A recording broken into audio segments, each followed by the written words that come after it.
আমরা যদি মনে করি টেকনোলজির কারণে আমরা পিছিয়ে গেছি, তাহলে পারে আপনাদেরকে বলবো স্পেনের ঘটনা আপনারা জানেন। স্পেনে পরাজয় কিভাবে ঘটে, তাদের কেন পরাজয় ঘটেছিল তাদের।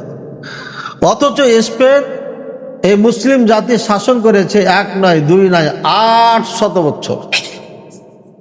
100 বছর নয়, 200-500 বছর নয়, 800 বছর স্পেন শাসন করেছে এই মুসলিম জাতি। স্পেনে এত বড় বিদ্বানগণ ছিলেন শিক্ষার ব্যাপারে, সে সময় তারা পৃথিবীতে সেরা, যে কোনো শিক্ষার বিষয়ে তারা পৃথিবীতে সেরা ছিল।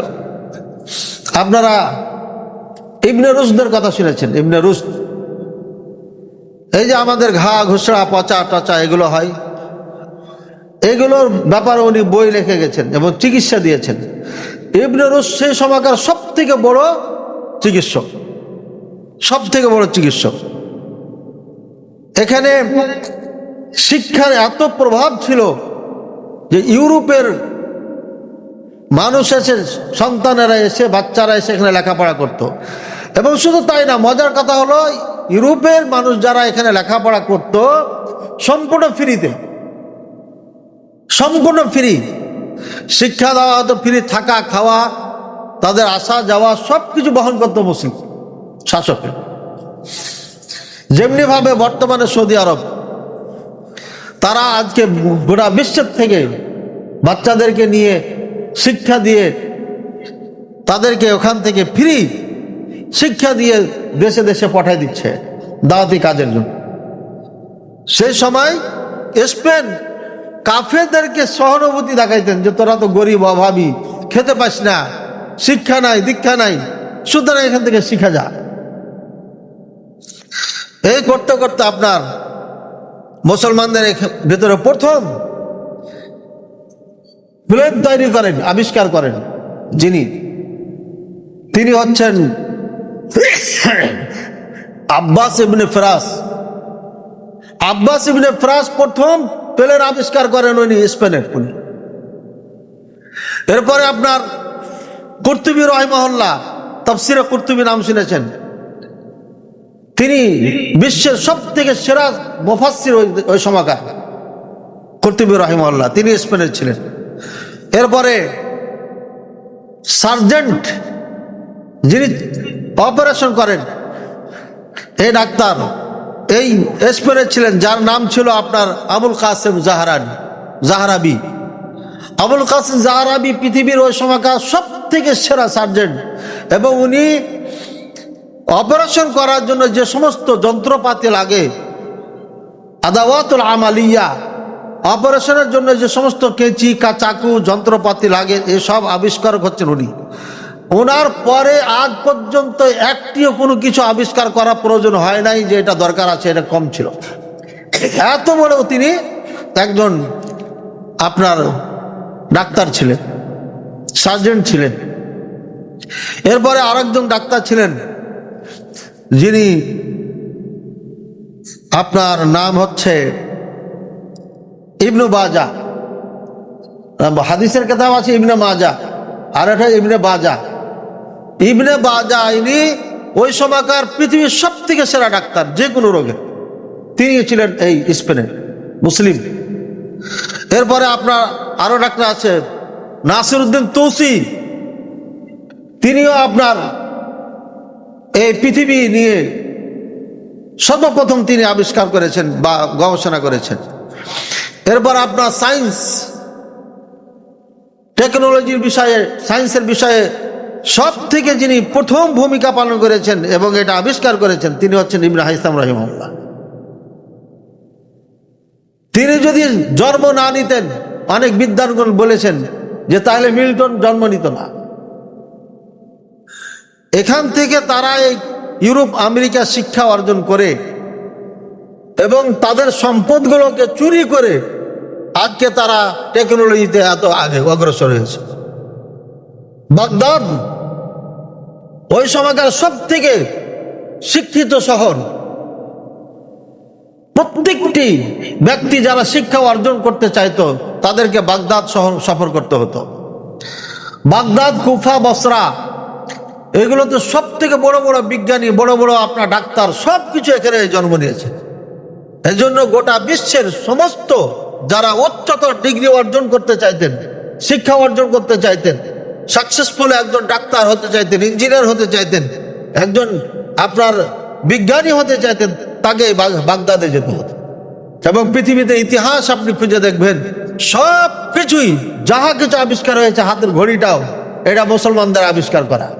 একটা জিওগ্রাফিয়া নামে কিতাব আছে, আরবিতে আমাদেরকে পড়ানো হয়েছে, সেখানে ঘড়ি আবিষ্কারক মুসলমান।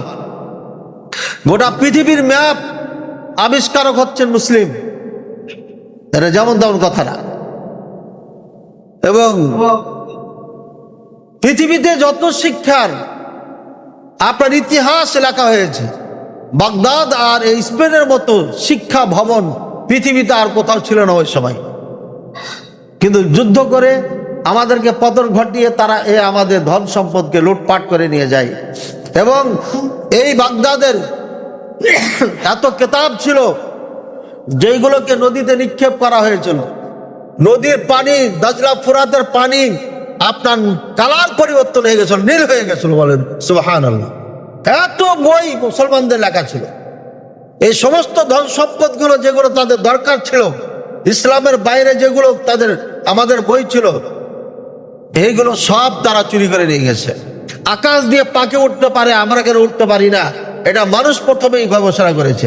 অর্থাৎ পৃথিবীতে আমরা যত কিছু টেকনোলজি দেখতেছি, সব কিছুর আবিষ্কার হচ্ছে মুসলমান। বাকি থাকলে মোবাইল টোবাইল এগুলো এবং এই যে আধুনিক প্লেন, এগুলো তো পরে ধীরে ধীরে হয়েছে। আমাদের প্রজন্ম এগুলো করতো, কিন্তু কেন করতে পারল না? এর পিছনে কারণ আছে। সব মিলে স্পেন 800 বছর রাজত্ব করার পরে এটার পতন ঘটে যায়। কেমনে? এই ইউরোপ, আমেরিকা স্পেনের মধ্যে ঢুকে শিক্ষা অর্জন করে। শিক্ষা অর্জন করার পরে মানুষের অন্তরে জায়গা করে নেয়। এরপরে ধীরে ধীরে ধীরে ধীরে তারা শক্তি অর্জন করে। শক্তি অর্জন করার পরে এই স্পেনের বিপক্ষে দাঁড়িয়ে যায়। ভিতরে দুশ্মন, বাইরে দুশ্মন। ভিতরে দুশ্মন কিভাবে খাড়া করলো? আবু আবদুল্লাহ ইবনু মালিক, যিনি ওখানকার রাজা ছিলেন, তার সন্তান আবু আবদুল্লাহ। এই সন্তানে এই ইহুদি খ্রিস্টানদের সাথে চুক্তি করলো যে আমাকে মর্যাদা দিতে, সম্মান দিতে হবে, তাহলে পরে যুদ্ধ করে পতন করে আমি এদেশ হাতে নিয়ে নেব, বিনিময়ে আমাকে এই দিতে হবে, আর তোমরা এই নিবে। ইসরায়েলের সাথে তার হাতে হাত মিলাই। বিস্তারিত ইতিহাস বলা আমার উদ্দেশ্য নাই। উদ্দেশ্য হচ্ছে যে মুনাফিক যখন ঘরে ঢুকে যায়, তখন ওই সমাজের, ওই বাড়ির, ওই পরিবারের আপনার পদস্খলন ঘটে যায়। শিক্ষার সাথে সাথে আবু আবদুল্লাহ মুনাফিক যখন খ্রিস্টানদের সাথে হাতে হাত মিলালো, গাদ্দারি করলো, তখন আপনার এই পদস্খলন ঘটলো। এবং যেমন তেমন পদস্খলন ঘটে নাই। পৃথিবীর ইতিহাসে এমন নির্যাতন আপনার কখনো ঘটে নাই স্পেনে যেটা ঘটেছে। এই স্পেনের মুসলমানদেরকে তারা বলেছিল তোমরা মসজিদে ঢুকে যাও, যারা মসজিদে আশ্রয় নেবে তারা বেঁচে যাবে, আর না হয় সাগরের জাহাজ আছে, জাহাজে আশ্রয় নাও। যারা জাহাজে আশ্রয় নেবে তার আগে আমরা একটা নিরাপদ দ্বীপে রেখে আসবো, ওখানে তোমরা বসবাস করবে। এরা রাজি হয়ে গেল। মসজিদে যারা ঢুকেছিল বাহির থেকে তালা দিয়ে, পেট্রোল দিয়ে তাদেরকে জ্বালিয়ে পুড়িয়ে মেরে ফেলেছে। আর জাহাজে যারা উঠেছিল তাদেরকে সাগরের মাঝে নিয়ে যেয়ে সাগরে নিক্ষেপ করে মেরে ফেলেছিল। এই জন্য এর নাম হয়েছে এপ্রিল ফুল, মানে বোকার। এপ্রিল ফুলের মানে বোকার দিন। এই মুসলমান বোকা। আর এই দিবস পালন করে এই মুসলমান বাংলাদেশে। কত জঘন্যতম আমরা মানুষ, আমরা মুসলিম জাতি, যা আমাদের ইতিহাসকে আমরা ভুলে যেই দুশ্মনেরা আমাদেরকে বোকা বলে দিবস পালন করেছিল, সেই দিবস আজকে আমরা মুসলমানেরা পালন করছি। এ হলো মুসলমানদের কারণ।